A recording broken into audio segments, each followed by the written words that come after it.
Hello viewers, আজকে আপনাদেরকে জানাবো আইপিএল 2024 সালের বর্তমান টেবিল পয়েন্ট সম্পর্কে বিস্তারিত তথ্য। ইতিমধ্যে আইপিএল এর 34তম ম্যাচ খেলা হয়ে গেছে। এবার চলুন দেখে আসি বর্তমানে কোন দল কত পয়েন্ট নিয়ে কোথায় রয়েছে। বরাবরের মতো টেবিল পয়েন্টের 1 নম্বরে রয়েছে রাজস্থান রয়্যালস। তারা ইতিমধ্যে 7টি ম্যাচ খেলেছে, যেখানে তারা 6টিতে জয়লাভ করেছে।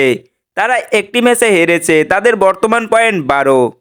2 নম্বরে রয়েছে কলকাতা নাইট রাইডার্স, যারা 6টি ম্যাচের মধ্যে 4টিতে জয়লাভ করেছে এবং 2টি ম্যাচে হেরেছে, যাদের বর্তমান পয়েন্ট 8। 3 নম্বরে রয়েছে চেন্নাই সুপার কিংস, যারা ইতিমধ্যে 60টি ম্যাচ খেলেছে, যেখানে তারা 4টি ম্যাচে জয়লাভ করেছে এবং 3টি ম্যাচে হেরেছে, তাদের বর্তমান পয়েন্ট 8। 4 নম্বরে রয়েছে সানরাইজ হায়দ্রাবাদ, যারা ইতিমধ্যে 6টি ম্যাচ খেলেছে, 6টি ম্যাচের মধ্যে 4টিতে জয়লাভ করেছে এবং 2টি ম্যাচে হেরেছে, তাদের বর্তমান পয়েন্ট 8। 5 নম্বরে রয়েছে লখনৌ সুপার জায়ান্ট, যারা 7টি ম্যাচ খেলে 4টি ম্যাচে জয়লাভ করেছে, 3টি ম্যাচে হেরেছে, তাদের বর্তমান পয়েন্ট 8। 6 নম্বরে রয়েছে দিল্লি ক্যাপিটালস, তারা 7টি ম্যাচ খেলে 3টিতে জয়লাভ করেছে এবং 4টিতে হেরেছে, তাদের বর্তমান পয়েন্ট 6।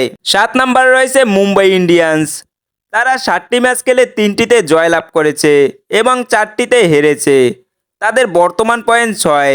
8 নম্বরে রয়েছে গুজরাট টাইটান্স, তারা 7টি ম্যাচ খেলে 3টিতে জয়লাভ করেছে এবং 4টিতে হেরেছে, তাদের বর্তমান পয়েন্ট 6। 9 নম্বরে রয়েছে পাঞ্জাব কিংস, তারা 7টি ম্যাচ খেলে মাত্র 2টি ম্যাচে জয়লাভ করেছে এবং 5টিতে হেরেছে, তাদের বর্তমান পয়েন্ট 4। 10 নম্বরে রয়েছে রয়্যাল চ্যালেঞ্জার ব্যাঙ্গালোর, যারা 7টি ম্যাচের মাত্র একটি খেলায় জিতেছে, 6টিতে হেরেছে, যাদের বর্তমান পয়েন্ট 2।